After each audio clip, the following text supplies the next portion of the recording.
Olá, saudações, amado ser. Eu sou a Jace Ferreira, trabalhadora da luz, com o intuito de despertar as consciências. Seja muito bem-vinda, querida alma. Você não está sozinho. Junte-se à sua família de luz. Se inscreva, curta, comente e compartilhe. Gratidão eu sou, gratidão eu sou.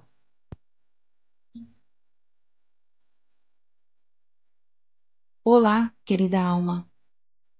Nessa mensagem estudaremos sobre 4 segmentos religiosos. Neste caminho evolutivo, podemos seguir pelo caminho do bem ou do mal, em função do nosso livre-arbítrio, mas um dia, todos, sem exceção, seremos espíritos puros, perfeitos e felizes. Vamos estudar juntos e entender melhor sobre cada um? Assim poderemos tirar as nossas próprias conclusões.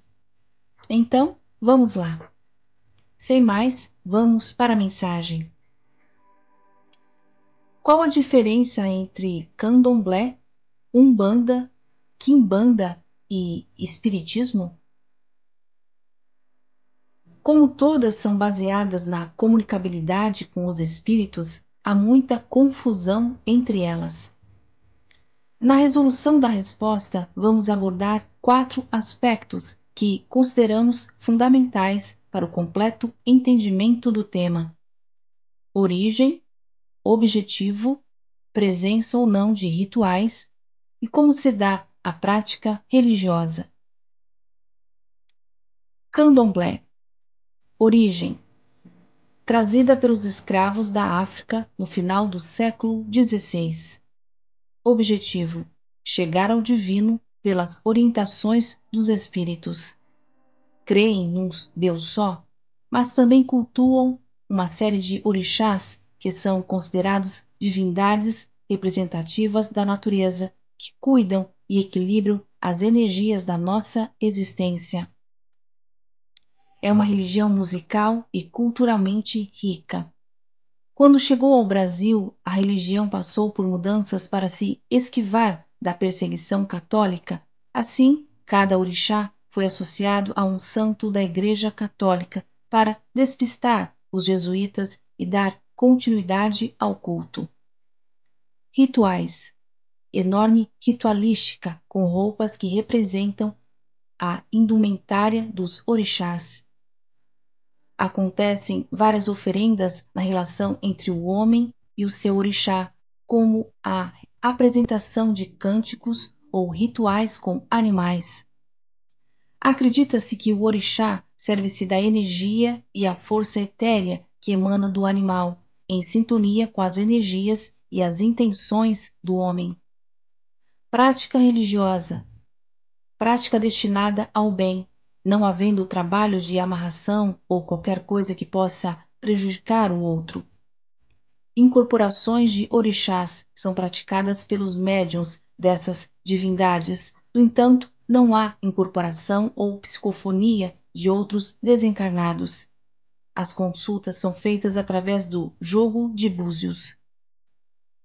Esses orixás, segundo entendem, têm o potencial de anular energias negativas e por si só proporcionar a harmonia e a espiritualidade necessárias aos seres humanos. Umbanda. Origem também deriva das religiões afro-brasileiras, mas também nasceu propriamente em 1908 pelo médium Zélio de Moraes, ao incorporar uma entidade chamada Caboclo das Sete Encruzilhadas.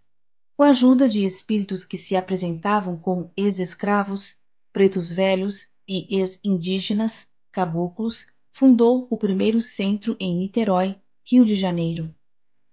É tida como religião verdadeiramente brasileira. Objetivo: tal qual o espiritismo, o objetivo é atingir o grau máximo de evolução espiritual.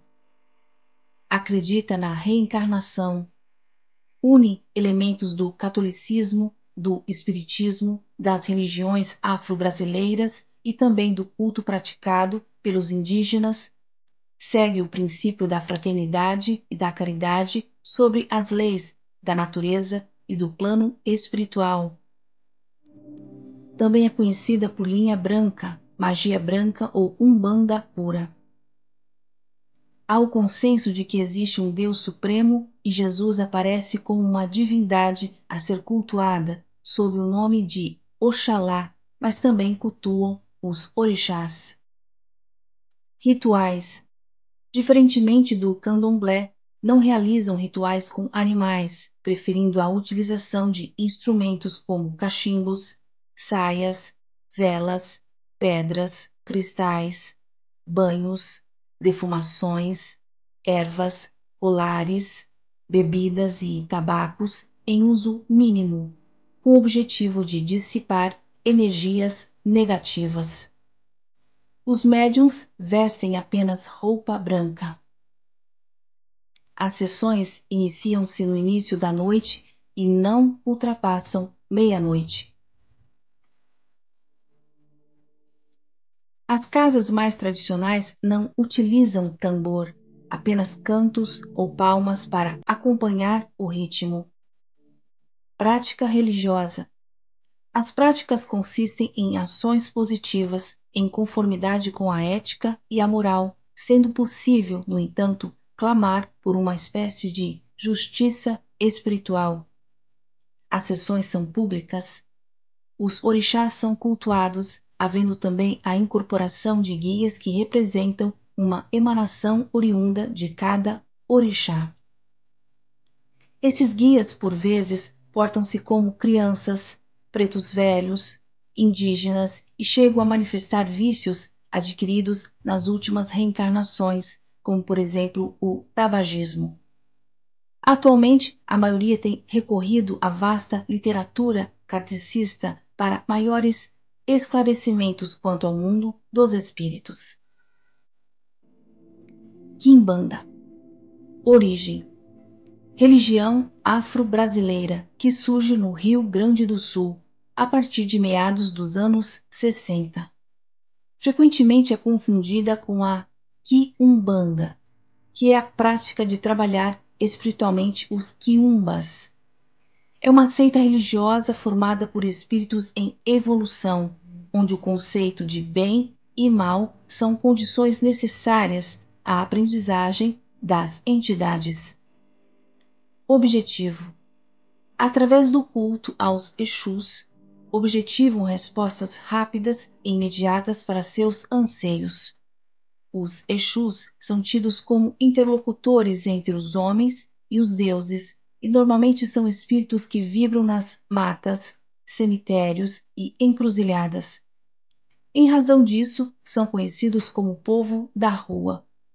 Normalmente o culto envolve a utilização de energias mais selvagens, consideradas ótimas para fortalecimento do ataque e defesa, chamadas de eguns. Belzebu e Lúcifer representam os espíritos mais fortes deste tipo de energia. Rituais podem variar do local do culto e dos seus adeptos, geralmente havendo a necessidade de sacrifício animal. O vestuário varia, pois há aqueles que fazem os rituais sem camisa para um contato mais puro com o ancestral e com a terra. Outros que utilizam apenas vestuário de cor preta ou vermelha e ainda os que usam cores preponderantemente coloridas, havendo sempre a presença da cor preta, de muitos adereços e joias. As cores no templo normalmente são escuras e utilizam instrumentos como cachimbos, colares, de preferência coloridos, e com algo de cor preta, bebidas e tabacos em grandes quantidades. As sessões ultrapassam a meia-noite, podendo seguir pela madrugada. Prática religiosa. Faz o ético e o não ético simultaneamente, dependendo da necessidade da assistência. Diferentemente da Umbanda, não há estudo da doutrina espírita, nem a presença frequente de guias, como os caboclos ou pretos velhos, que raramente participam dos cultos. Desta feita, a quimbanda não possui guias espirituais. A participação destas nas sessões não é excluída. Espiritismo. Origem. Doutrina surgida na França no século XIX, sendo a primeira obra espírita publicada em abril de 1857. Seus ensinamentos foram trazidos pelos espíritos e organizados por Allan Kardec, no chamado Pentateuco Kardeciano. O Livro dos Espíritos, os Livros dos Médiuns, o Evangelho segundo o Espiritismo, o Céu e o Inferno e a Gênese. Objetivo: todos somos espíritos eternos, criados simples e ignorantes, é dizer, sem conhecimento, destinados à perfeição relativa. Fundamenta-se na reencarnação, que permite ao espírito o progressivo aperfeiçoamento. Neste caminho, podemos seguir pelo caminho do bem ou do mal, em função do nosso livre-arbítrio, mas um dia todos seremos espíritos puros, perfeitos e felizes. Rituais. Espiritismo não tem dogmas, rituais, vestes especiais, cálice com vinho ou qualquer bebida alcoólica, incenso, fumo, altares, imagens, velas, trabalhos espirituais, talismãs, sacrifício de animal, quiromancia, cartomancia, astrologia, pagamento de promessas, despachos, etc. Não, nenhum tipo de atividades deste viés encontra-se nas casas espíritas. Prática religiosa. Vivência da lei de amor e de caridade, amando a Deus sobre todas as coisas e ao próximo como a si mesmo. A sessão mediúnica é privada, sem qualquer ritualística, na qual se realiza assistência aos espíritos necessitados, através do acolhimento, amparo e orientação a esses corações, sendo integrada por trabalhadores, médiuns que possuam conhecimento espírita e conduta moral compatível com o Evangelho de Jesus, nosso mestre e guia. Traz também importante aprendizado para a equipe encarnada. Está aí, irmãos, a explicação sobre a diferença entre essas 4 linhas religiosas. Essa mensagem é da fonte Conhecendo o Espiritismo. Agora, irmãos, cabe a cada um de nós, sem julgamento, seguir ou não entre essas citadas ou outras religiões como forma de conexão com a fonte de Deus Pai e Mãe. Isso também depende do qual se sintoniza e ressoa com seu grau evolutivo. Lembrando que temos nosso livre-arbítrio e as nossas escolhas resultam no que atraímos, será o que colheremos no amanhã. Entretanto, sabemos que a humanidade está passando pela transição planetária de 3D para 5D. De fato, está havendo uma separação entre o joio e o trigo. O mais importante nesse momento é aprendermos, entendermos quais os caminhos que nos levam para a fonte suprema, que é através do amor, perdão, misericórdia, reforma íntima, e que existe também o outro caminho obscuro e denso que leva o ser humano para a perdição, escravização, dor, sacrifícios e sofrimentos. Temos o nosso poder de escolha. Saibamos escolher agora com mais consciência. Luz ou trevas? E agora nós deixamos você. Eu sou Jace Ferreira, receba meu e da egrégora um abraço fraterno, caloroso, amor e namastê.